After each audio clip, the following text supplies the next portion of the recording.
Hello Leo, welcome dito sa aking channel, Kapalaran 888. Welcome guys. Alamin natin kung anong messages, vibration, gabay energy para sa inyong lahat. So, pasensya na kung na-late tayo. But this reading is from today. So, weekly reading to Leo. Tingnan natin kung anong message, vibration, gabay energy para sa inyong lahat. I hope na mag-resonate ito sa inyo. Okay? So, please connect your intuition sa lahat ng barahan na lumabas dito or lalabas dito sa ating reading. Okay, Leo? Okay, first card mo dito, Leo, is Temperance. Patience, Temperance.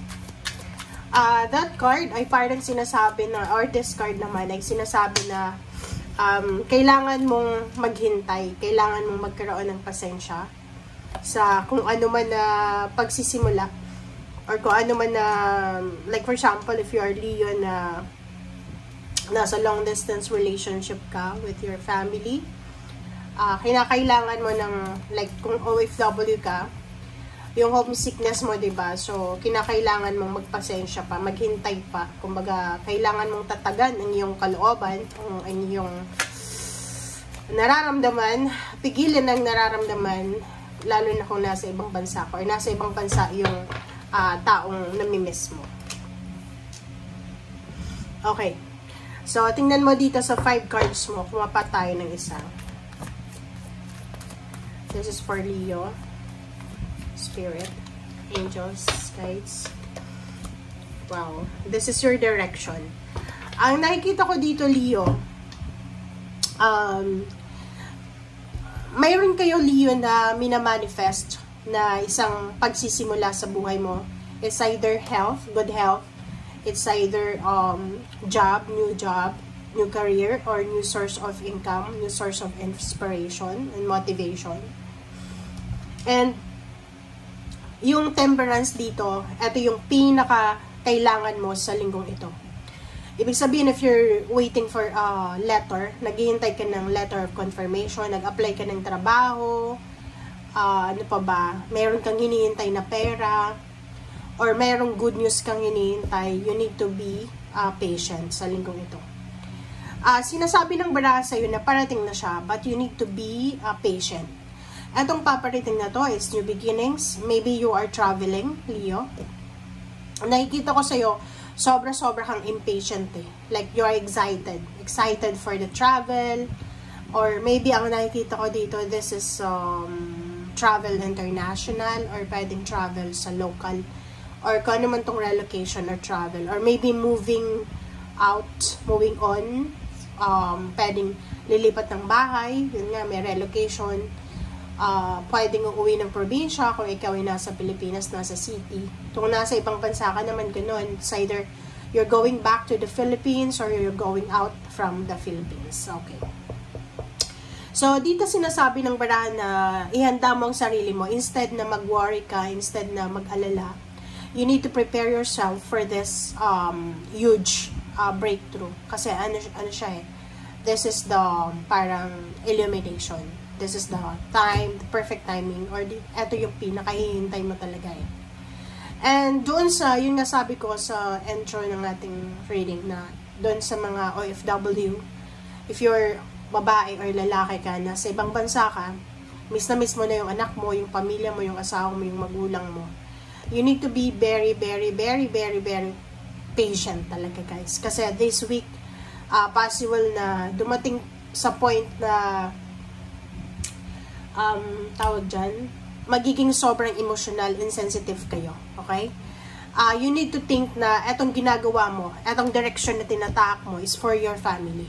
Okay? So, kung ano man ito na plano mo sa linggong ito, or kung ano man itong gagawin mo, isipin mo na eto ay para sa pamilya ko. Eto ay para sa kaligayahan ng pamilya ko. Eto ay para sa satisfaction ng pamilya ko. Ito ay para sa pagkakaroon ng peace of mind ng pamilya ko. Parang ganun. Alright. So, thank you, Leo. I-clarify natin dito sa second deck mo kung ano ang ngayon.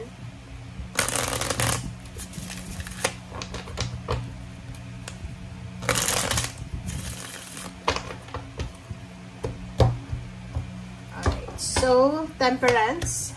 Wow, this is double confirmation of 8 of Cups. Tingnan natin. Zero the Fool, the Sun. Wow, Wheel of Fortune. Okay. Okay. Ang galing. Sobrang galing, Leo, ng baraha mo. And sa ilalim mo dito is Empress. And celebration to 33. Okay? From heartaches, from defeat, from anything na harmful, pain and heartaches, eto na. Ibibigay na sa'yo, Leo, ng Panginoon, ng universe, ang celebration, ang blessing, ang matagal mo nang iniintay. Okay? And new beginnings. So, maybe nalugi yung business mo, or maybe nawalan ka ng trabaho, na-terminate ka, or kung ano man to, financial, emotional, family, spiritual, physical, mental, kasabay yung psychological dito.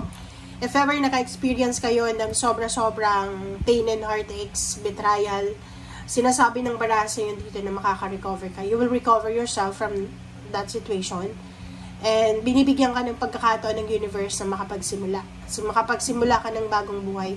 As sinasabi sir dito ng Empress card na take care of your body, take care of your health, take care of your mental, emotion. Kasi sa linggong ito, masyadong magiging emotional ang buhay mo. So, you need to be very, very, very careful na huwag tayong padadala sa emotion natin. Okay, for the Temperance, this is for travel, relocation, movement, diba? So, kung mayroon kang binabalak na pangingibang bansa or nasa ibang bansa ka na gusto mong umuwi ng Pilipinas, sinasabi ng baraha sa'yo dito na huwag kang masyadong magmadali. Kaya wag tayong masyadong magmamadali sa mga plano natin sa buhay. This card ay 8 of Cups, sinasabi ng baraha, yes, given you're searching for your own happiness, searching for your own wealth, searching for spiritual, but you need to be patient. Okay? Kasi wala naman tayong control dito, Leo, sa mundo. Andito tayo para mabuhay, para matutunan yung mga lessons in life, and hindi para kontrolin ang sitwasyon. Okay, for Zero the Fool, sinasabi ng baraha sa'yo dito na yun, isang pagkakataon, isang pagsisimula ang ibibigay sa'yo ng universe para matupad yung mga pangarap mo sa buhay. Maybe, yun na nga, nawala ng trabaho, na-terminate, na lugi yung negosyo, or maybe, hindi naging maganda yung takbo ng buhay mo sa isang bansa as an OFW. Dito sinasabi ng baraha, just wait, because your dreams are, kumbaga, yung mga dreams natin, yung manifestation natin, ay inihahanda ng universe. And, 8 of Cups, this is, Wheel of Fortune. So, sinasabi ng Wheel of Fortune sa'yo na, kung saan ka man papunta, kung ano man itong direction na pupuntahan mo, magbabago yung buhay mo. So, just wait. Kasi, kung masyado kang magmamadali, magsisettle ka lang sa kung ano yung naandyan sa'yo, pwedeng hindi mo mapuntahan itong destination mo. Itong naka-destiny talaga sa'yo. Okay? So, this Wheel of Fortune ay nagsasabi sa'yo na you need to be patient. Kasi, once na umarangkada na yung swerte sa buhay mo, Leo, tuloy-tuloy na to eh. So, you need to be patient. You need to be very careful. Huwag kang magsasettle sa less. Huwag kang magsasettle sa kung ano lang yung naandyan. You need to wait. Kasi minsan, diba, like sa pag-aasawa, may nanliligaw sa atin, lalo yung babae na hindi naman yun yung perfect na ideal man natin. But since medyo nagkakaedad na, ginagrab na yung opportunity, which is mali daw yun. Kasi may nakatadhana talaga sa bawat isa. May nakatadhanang maging single, may nakatadhanang mayroong kapartner. Okay. Nakikita ko sa'yo dito na if you're a single mom na Leo, posibleng may mag-offer sa'yo ng relationship, ng kasal in the near future. So, ihanda mo sarili mo if you're ready to love and have a relationship in the future. And 10 of Cups and Queen of Wands, sinasabi ng baraha na doon sa mga Leo na maraming obligations sa kanilang pamilya, sa breadwinner, like you're a breadwinner ba or parent ka ba, malapit na Leo na matapos yung obligations mo. So if you're a parent na Leo na nagtatrabaho ka for the sake of your family, sinasabi ng baraha sa'yo, malapit ng pwedeng malapit ka nang mag-retire, malapit ng, like, nagpapatayo kayo ng bahay, malapit nang matapos yung bahay nyo, malapit na kayo makapag-ipon, malapit na para doon sa family satisfaction na minamanifest mo. And King of Swords plus the Chariot, sinasabi ng baraha sa'yo dito, Leo, na yung direction na naghihintay para sa'yo ay sobra-sobrang success ang naghihintay. This success, yung Chariot na yan, hard-earned success siya, Leo. So, ibig sabihin, halimbawa sa ngayon, you're suffering, diba? Alam mo, you're suffering now, financially, emotionally, mentally, or kung ano man, kasi hindi ka makatulog sa gabi sa pag-iisip. Don't worry, kasi sinasabi ng baraha, lahat ng sacrifices mo, lahat ng pagod, puyat, pawis na lumabas dyan sa katawan mo, ay, kumbaga, merong kapalatian na Chariot. Yung Chariot na to is hard-earned success. As in, makukuha mo yung success because of your determination, because of your parang sipag, tiyaga, parang ganun. So, ihanda mo ang sarili mo kasi yun yung darating sa'yo. Huwag kang mag-expect ng success from lottery or from something because walang mangyayaring ganun kasi yung success na matatanggap mo is from your hard work. So, kung wala kang trabaho sa ngayon, oras na para maghanap ng trabaho, okay? Kasi lahat ng gagawin nyo, using your hands, using your brain, using your mental, ay posibleng magdadala sa inyo ng success. Okay, Leo, what's the message from your spiritual helpers?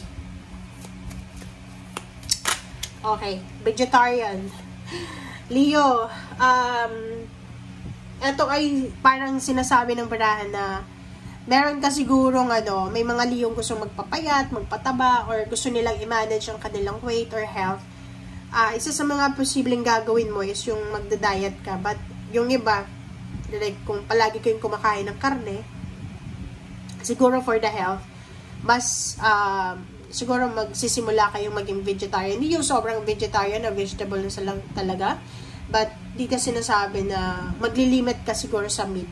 It's like, for example, if you're high blood, you have high blood pressure, or ano pa man. So, nakikita natin yung pagiging nature lover mo dito. Okay, and last card natin. What's the message? Last message for Leo. Pasensya na guys, mayroon tayong sipon. Okay, wow. 3 cards. 3 cards is Door to Spirit. So, yung Door to Spirit natin, Leo, sinasabi dyan na this week yung spiritual helpers and guides ay malapit sa'yo. Kumbaga, like for example, there's a death anniversary of your parents, kung matay na yung parents mo, or death anniversary of your loved ones, or kung sino man to. Sinasabi ng barahan na this week ay, kumbaga, meron silang pinapahiwatig sa'yo. You need to be aware sa mga messages, sa mga synchronicities na pwedeng dumating sa'yo. Attachment, 5, and victory. Sinasabi ng baraha sa'yo dito, Leo, na isang attachment, isang partnership, isang collaboration, or isang like pakikipagkaibigan, partnership, or kung ano man siya na attachment na 5. Kasi pag 5 hindi siya maganda. 5 is you're worried for this attachment. Sinasabi ng barahan na kailangan mong mag-detach. So, detach yourself from negativities, from drama, from toxicity. And just wait for the victory. Kasi may incoming meron completion 2 plus 8 is 10. There's an incoming victory and success na kailangan mong ihanda ang sarili mo. But, if you are focused dito sa attachment na to, hindi mo siya matatangkap. So, you need to be parang maging wise ka, Leo, sa mga actions mo ngayon. Yung mga taong malapit sa'yo, simulan mo siya sa sarili mo. May mga tao kang kausap araw-araw pero nagiging sanhi or rason ng sama ng loob mo. So, you need to detach yourself. Umalis ka sa sirkulasyon na ganyan, umalis ka sa friendship na ganyan, sa connection or sa attachment. Okay? Kasi merong victory and success na naghihintay sa'yo na hindi mo dapat i-share dyan sa taong yan na attach siya sa'yo. Thank you guys. Bye!